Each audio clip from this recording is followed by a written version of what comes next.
To get started with intent-driven development in Claude Fable 5, first launch the application from your taskbar.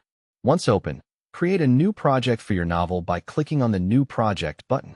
This will give you a blank slate to start building your story. Make sure to give your project a descriptive name, such as My Novel, to help you keep track of your work. Now that you have your project set up, it's time to start building your story. Begin by creating a new character. With your character created, it's time to define their intent.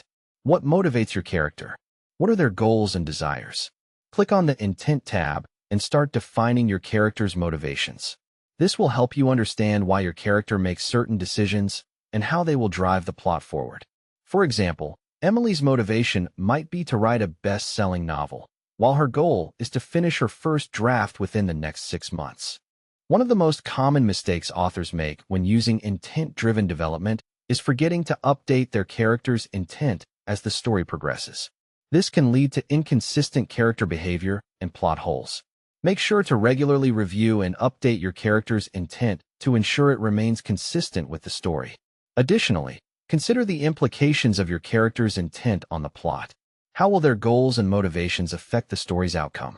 Claude Fable 5's AI capabilities can help streamline your writing process and ensure consistency across your narrative.